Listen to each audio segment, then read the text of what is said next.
Halo teman-teman, misi penyelamatan yang hampir mustahil akhirnya membuahkan hasil.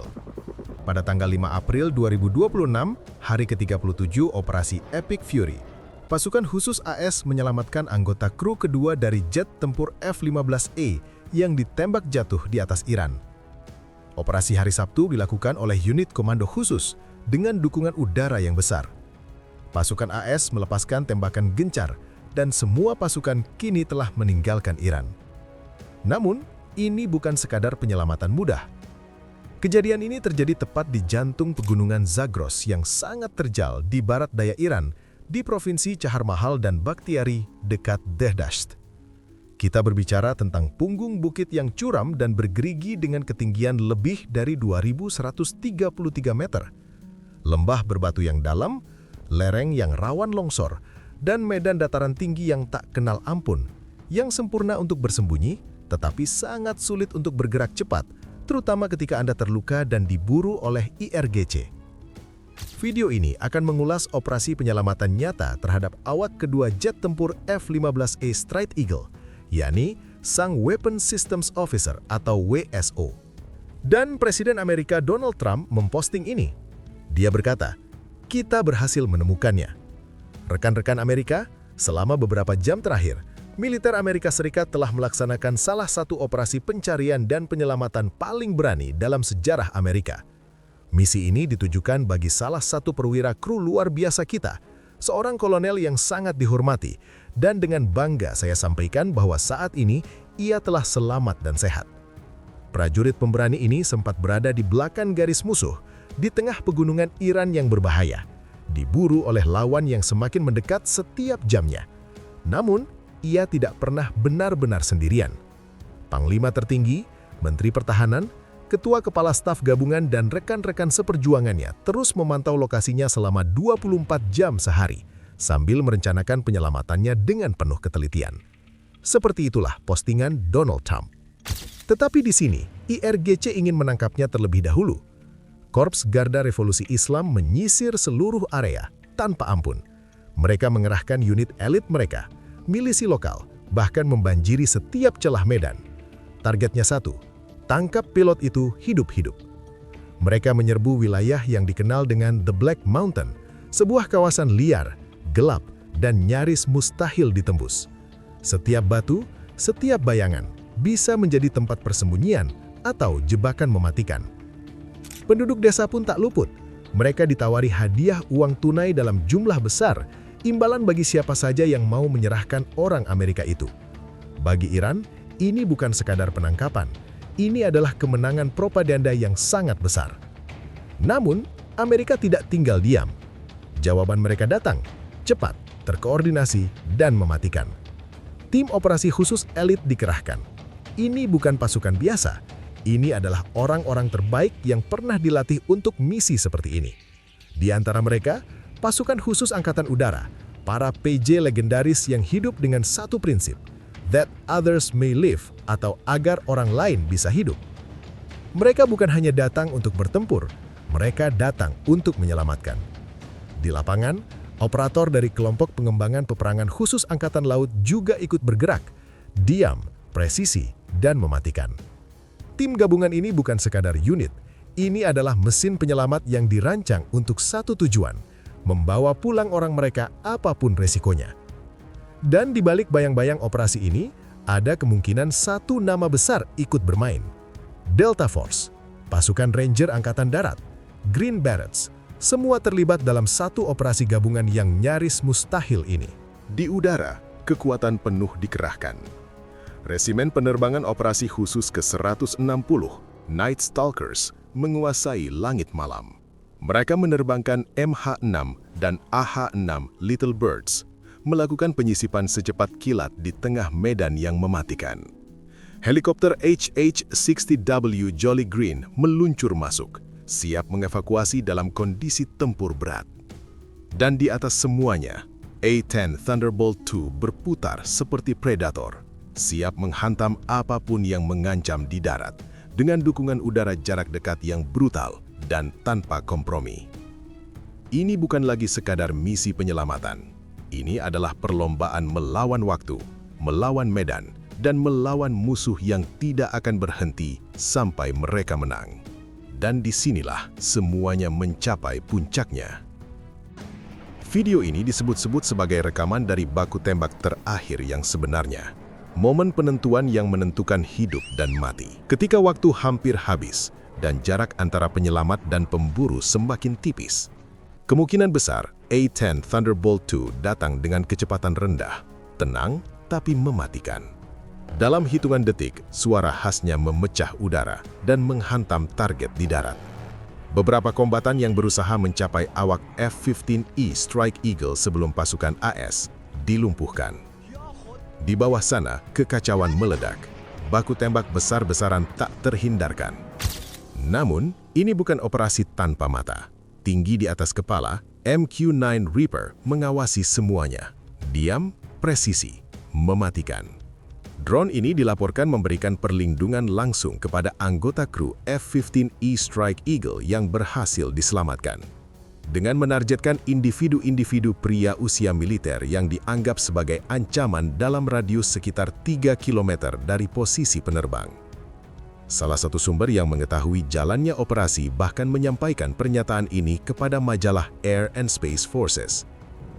Di saat yang sama, pesawat angkut MC-130J Commando II dilaporkan berhasil menyelinap masuk ke landasan terpencil jauh di belakang garis musuh. Tidak hanya itu, kemungkinan unsur udara lain juga turut memberikan perlindungan. F-15E Strike Eagle dari skuadron yang sama diduga ikut mengamankan area, didukung oleh A-10 Thunderbolt II, F-35 Lightning II, dan aset udara lainnya. Peran mereka bukan hanya menjaga dari serangan langsung, tetapi juga mengganggu sistem, sinyal, dan komunikasi pihak Iran, membatasi koordinasi antara IRGC dan elemen di lapangan. Dan Donald Trump juga menyampaikan pernyataan ini. Dia berkata, "Kami telah menyelamatkan seorang perwira anggota kru F-15E yang terluka berat dan sangat berani dari jauh di dalam pegunungan Iran."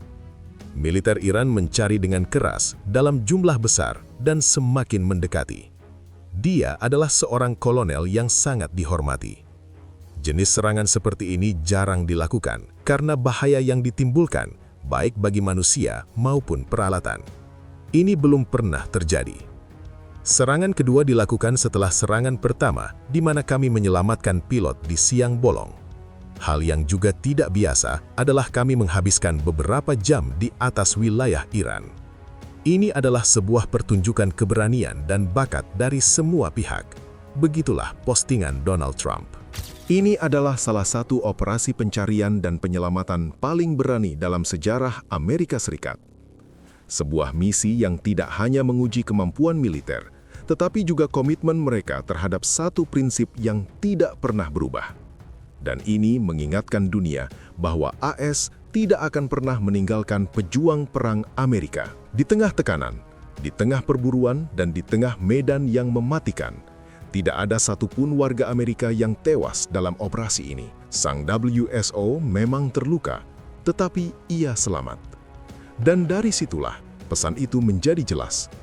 Bukan sekedar operasi penyelamatan, ini adalah demonstrasi kendali penuh, koordinasi tanpa celah, dan keberanian di level tertinggi. Hari ini kita akan membedah setiap fakta yang diketahui, menyusun kembali setiap momen penting, dan mengikuti bagaimana operasi yang tampak mustahil ini akhirnya berhasil membawa pulang seorang operator sistem senjata, hidup-hidup. Namun, keberhasilan itu tidak datang tanpa harga.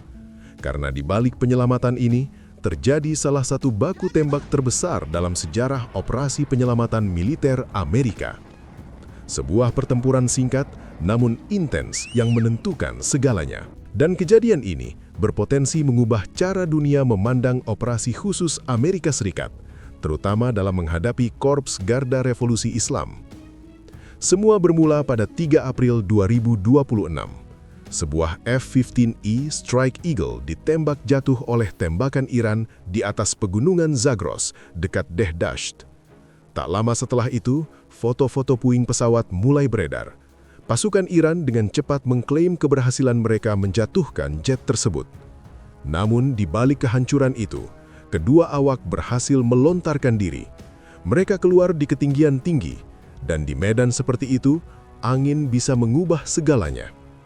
Parasut mereka terbawa arah yang berbeda, membuat keduanya terpisah di darat, kemungkinan sejauh 1 hingga 2 mil. Pilot berhasil ditemukan lebih dulu. Keesokan harinya, ia diselamatkan dalam upaya pencarian awal. Namun proses itu jauh dari mulus. Helikopter HH-60W Jolly Green II yang menjemputnya terkena tembakan dan mengalami kerusakan parah. Bahkan beberapa anggota kru di dalamnya turut terluka. Meski begitu, mereka tetap berhasil kembali ke pangkalan dengan selamat. Sementara itu, untuk penyelamatan kedua, situasinya jauh lebih sensitif. Pejabat AS memilih bungkam, bukan tanpa alasan, tetapi untuk melindungi posisi sang kolonel yang masih berada di darat, dalam kondisi terluka dan terus bergerak menghindari kejaran. Di sisi lain, perburuan telah dimulai. Unit-unit Korps Garda Revolusi Islam bergerak di balik layar, bekerja sama dengan penduduk lokal di sekitar kawasan Black Mountain. Hadiah sebesar $60.000 atau setara 1 miliar rupiah ditawarkan bagi siapa saja yang bisa menangkapnya. Seluruh wilayah berubah menjadi permainan kucing dan tikus yang mematikan. Satu orang dikejar oleh banyak pihak, namun ia tidak benar-benar sendirian. Intelijen Amerika terus memantau. Aset-aset dari Central Intelligence Agency atau CIA dan jaringan pengawasan lainnya bekerja tanpa henti, melacak, mengawasi, dan memastikan posisi sang Weapon Systems Officer tetap diketahui setiap saat. Pertarungan ini bukan hanya terjadi di darat, tetapi juga di balik layar. Namun, kisah bertahan hidup sang kolonel sendirian di tengah pegunungan yang brutal, bahkan lebih luar biasa dari yang bisa dibayangkan. Mari bayangkan diri kita berada di posisinya. Bagian ini benar-benar menunjukkan betapa berharganya pelatihan bertahan hidup, menghindar, melawan, dan melarikan diri, Sir, yang dijalani militer AS baik dari segi waktu maupun biaya. Setelah melontarkan diri, sang kolonel menghantam tanah berbatu dengan keras. Ia mengalami cedera, namun tanpa ragu langsung beralih ke mode menghindar penuh. Ia menjauh dari reruntuhan yang terbakar secepat mungkin, memanfaatkan medan yang curam untuk memutus garis pandang dari tim pencari Korps Garda Revolusi Islam. Dalam gelapnya malam, ia mulai mendaki. Punggung bukit bergerigi setinggi sekitar 2.133 meter dilaluinya dengan susah payah. Ia memilih jalur-jalur sulit, celah berbatu dan lereng penuh serpihan yang akan memperlambat siapapun yang mencoba melacaknya, termasuk tim darat atau anjing pelacak. Ia menghindari area terbuka dan permukiman sebisa mungkin. Sebaliknya, ia tetap berada di ketinggian, di tempat di mana patroli cenderung bergerak lebih lambat dan resiko tertangkap bisa diminimalkan. Dari sudut pandangnya, mungkin situasinya terasa seperti ini.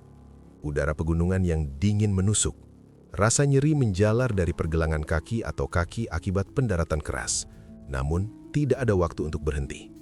Adrenalin mengambil alih.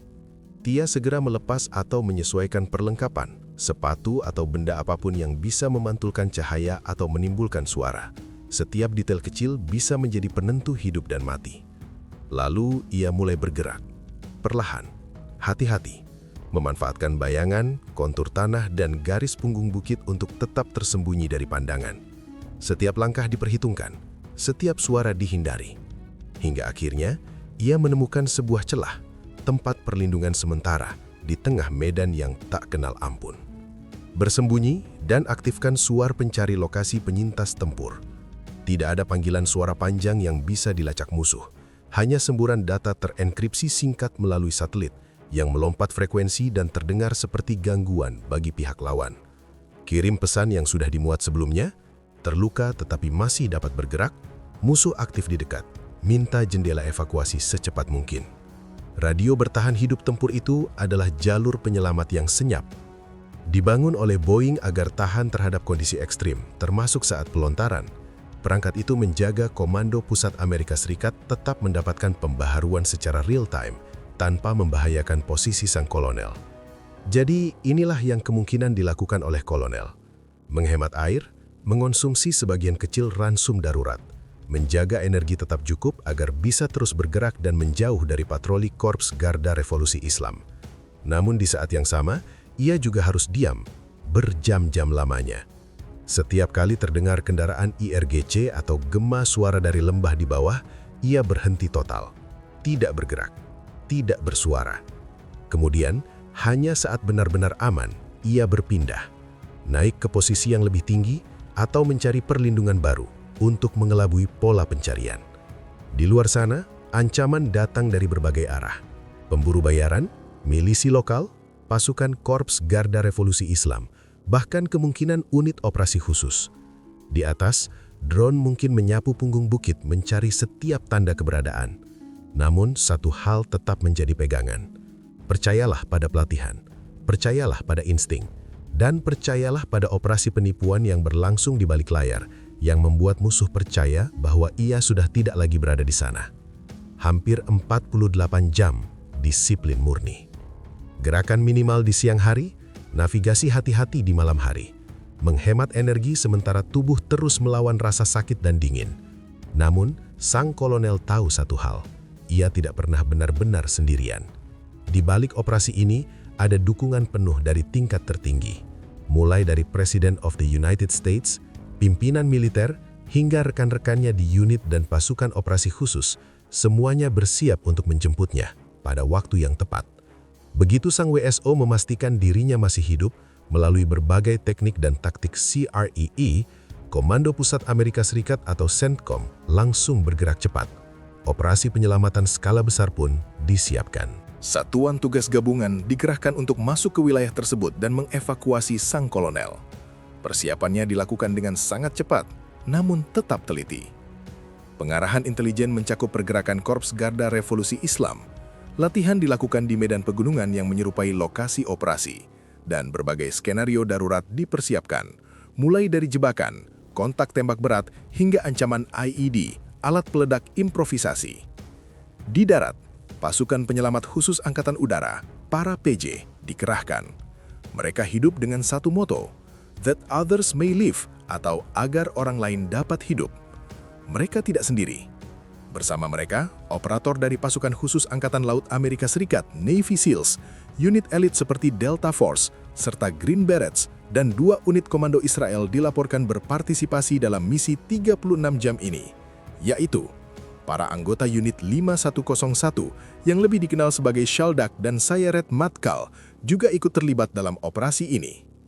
Di udara, Regimen Penerbangan Operasi Khusus ke-160 yang dikenal sebagai Night Stalkers mengoperasikan helikopter ringan MH-6 untuk penyisipan cepat di medan sempit dan berbahaya. Selain itu, pesawat tanker AC-130J Combat King II menyediakan pengisian bahan bakar di udara, memastikan operasi dapat berlangsung lebih lama. Dan untuk evakuasi, MC-130J Commando II disiapkan. Pesawat yang mampu mendarat di landasan kasar, jauh di dalam wilayah musuh, untuk menjemput semua personel dengan cepat. Semua elemen ini bergerak dalam satu tujuan yang sama: masuk, temukan, dan bawa pulang. Dan juga, sebuah video dari dalam Iran menunjukkan penampakan CSA C-295W dari Skuadron Operasi Khusus ke-427 yang terbang rendah di atas wilayah Iran selama operasi berlangsung.